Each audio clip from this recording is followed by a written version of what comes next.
जय हिंद साथियों, हमें चाहिए सैलरी दोस्त। वो सैलरी कैसे आएगी? ये ट्रांसपोर्ट वाले तो देंगे नहीं हमें। नहीं देगा, नहीं देगी। सेठ कितने सैलरी दे रहे हैं अब? कितनी कंपनी है हिंदुस्तान में जो सैलरी देती है? नहीं, हमारी की छोड़ते हैं हम। समथिंग सारे हिंदुस्तान को जानते हैं और सभी ट्रांसपोर्टों को भी जानते हैं और सब शायद समथिंग समथिंग सब में ही गाड़ियां चलाई होंगी। एक आध 5 कंपनियों में 10 कंपनियों में तो चलाई होंगी ना। 5-10 कंपनियों में तो गाड़ियां चलाई होंगी।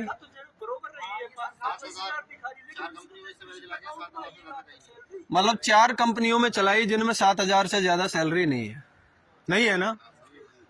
आज के समय में यदि कोई झाड़ू मारने वाला है तो उसकी भी कम से कम 10, 12 या 15,000 सैलरी होगी। होगी ना। और उसकी ड्यूटी कितनी है? 8 घंटा है। और सबसे बड़ी बात देखो, उसका नसीब। बेशक वो गंदगी को साफ करता है, सबसे अच्छा काम है वो, लेकिन उसकी नसीब देखो कि उसे कोई है या तू नहीं कह सकता है या रह नहीं कह सकता। उसे भी यदि कोई बोलेगा तो ये बोलेगा वो सफाई कर्मी भाई है, उसको बोल दो। सफाई कर्मी भाई है, उसको बोल दो। यानी कि वो एक सफाई कर्मी है, काम करने वाला है, उसकी गिनती काम करने वालों में है। लेकिन हमारी गिनती किसमें है?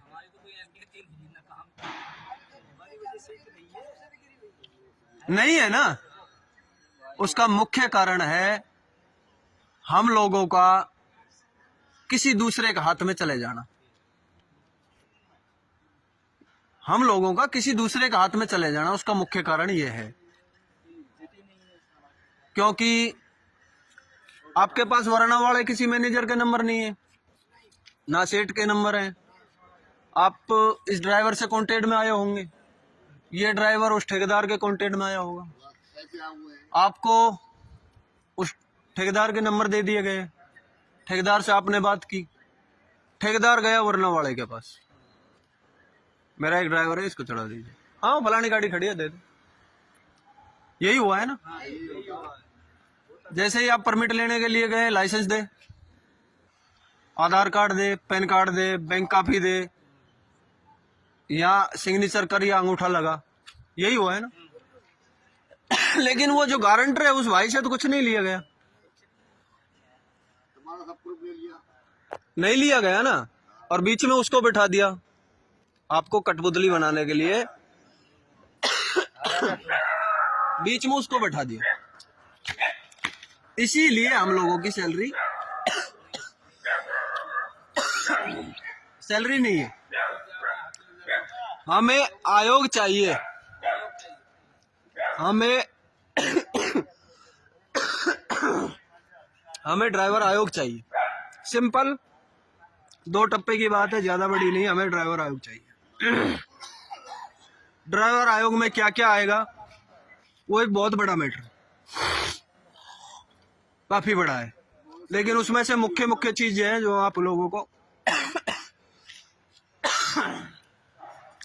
को बता देता हूं। पहला है ड्यूटी टाइम टेबल,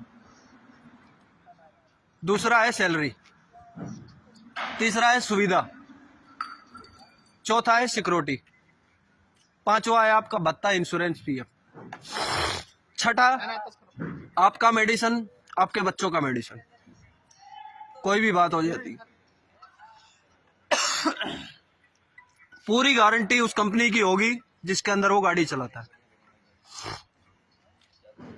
जब से वो ड्यूटी पे चढ़ता है और ड्यूटी से उतरता है, उस कंपनी की जवाबदारी है, उस कंपनी का वो आदमी। ये नहीं होगा अब कोई भी हादसा हो गया, कंपनी ने हाथ उठा दिए, बीच वाला ठेकेदार ही खा गया क्लेम। ये नहीं हो। रोड की सिक्योरिटी की गारंटी होगी, रोड पे सुविधा की गारंटी होगी, कंपनी में सिक्योरिटी की गारंटी होगी, सुविधा की गारंटी होगी, आपकी ड्यूटी टाइम टेबल होगी, आपकी सैलरी होगी, और आपको इज्जत दी जाएगी। ये नहीं कि रोड पे खड़ी पब्लिक आपको जान से मार दे। यदि कोई हादसा भी हो गया तो आपको तू या हैत्तेरी करने की जरूरत नहीं, छाती चौड़ी करके वहीं खड़े हो जाना। किसी की ताकत नहीं आपको उंगली लगा दे। आयोग में वो ताकत है।